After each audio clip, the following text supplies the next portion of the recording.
aujourd'hui, un work in progress sur ma Bad Brandy. Le concept, rapidement, c'est reprendre des licences connues de DC Comics dans ce cadre-là et les emmener ailleurs. Cet ailleurs, c'est un côté street, des personnages ethniques avec un arrière-plan parlant de l'épidémie de Covid-19 que nous vivons en ce moment.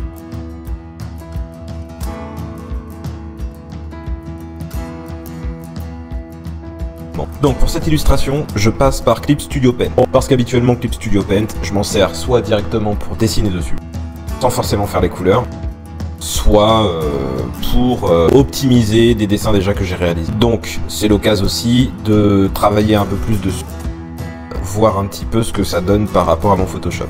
L'autre raison, c'est aussi que Photoshop bouffe énormément de mémoire vive et j'ai l'impression que Clip Studio Paint non. Donc justement, là pour le moment, je vais essayer plus régulièrement de faire des couleurs sur Clip Studio Paint pour voir justement ce que ça donne. 1 en termes de mémoire vive, 2 en termes d'outils. Voilà. Donc comment je procède? Là, la première partie, ça va être un peu ennuyeux comme toujours.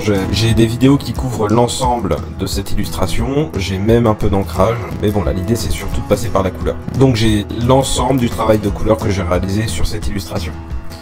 Alors je démarre par les sélections, donc c'est chiant mais c'est utile. Donc pourquoi? Sur les logiciels numériques de dessin ou de retouche, on a des possibilités qu'on n'a pas sur le papier classique, c'est-à-dire pouvoir utiliser plusieurs calques.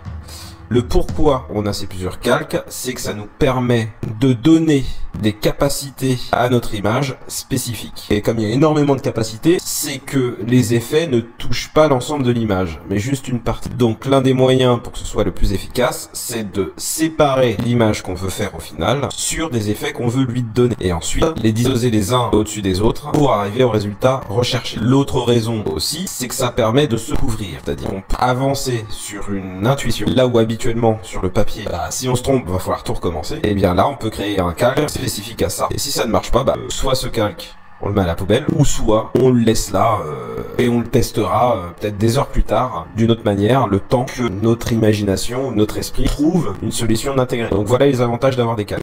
Alors, puisqu'on parle de calque, on parle aussi de sélection, puisque pour pouvoir justement utiliser les calques au mieux de manière stratégique, il est bon de pouvoir séparer des parties de l'image. Et l'un des moyens de les séparer, ce sont les sélections. Donc c'est une partie qui est extrêmement chiante à faire, puisqu'en fait c'est très mécanique, ça peut être enfin, il n'y a pas besoin vraiment d'un gros cerveau pour le faire. Et ça va être encore plus chiant de regarder, c'est pour ça que je vais faire ces vidéos très courtes. Je vais avancer énormément, puisqu'en vrai ça dure bien plus de temps que ce que vous allez voir. Donc je vais couper au maximum, et je vais avancer au maximum pour que vous ayez la logique de ce que je propose. Donc, comment ça marche les sélections sur Clip Studio Paint? C'est à peu près de la même manière que sur Photoshop, puisque vous voyez sur la gauche, il y a toute la partie outils de dessin en soi, c'est-à-dire les brushes, plumes, pinceaux, crayons, stylo feutre, bombe, gomme, pot de peinture, dégradé, sélection, diverses et variées, pipettes pour prendre des couleurs, et j'en oublie forcément. De toute façon, là, vous les avez devant. Sur la partie droite, c'est plus la partie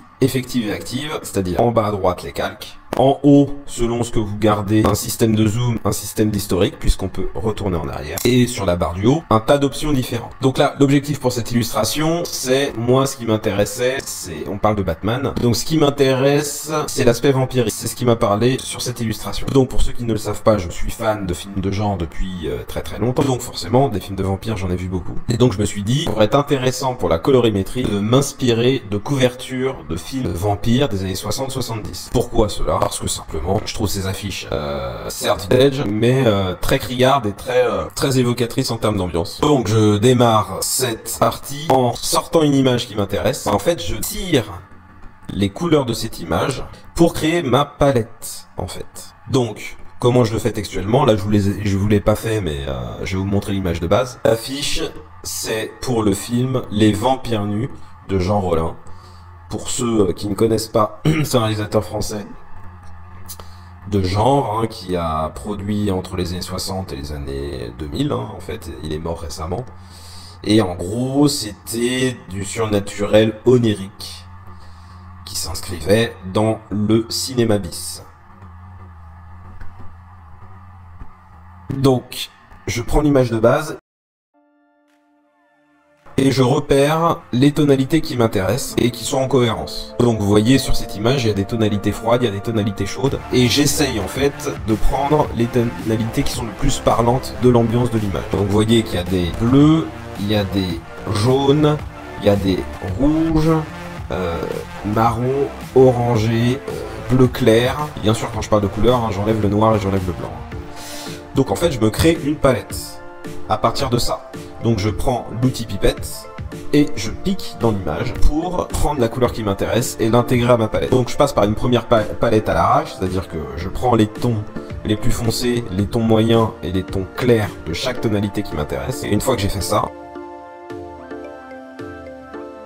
je vire toutes les informations inutiles, parce qu'en fait le but sur une palette aussi, c'est d'éviter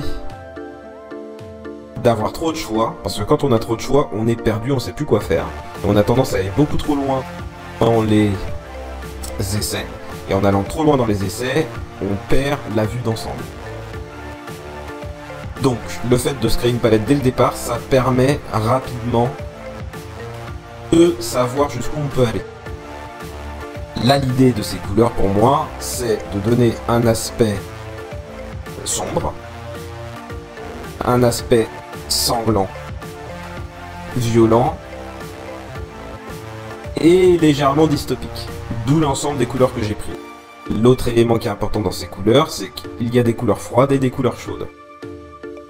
Donc voilà pour cette partie.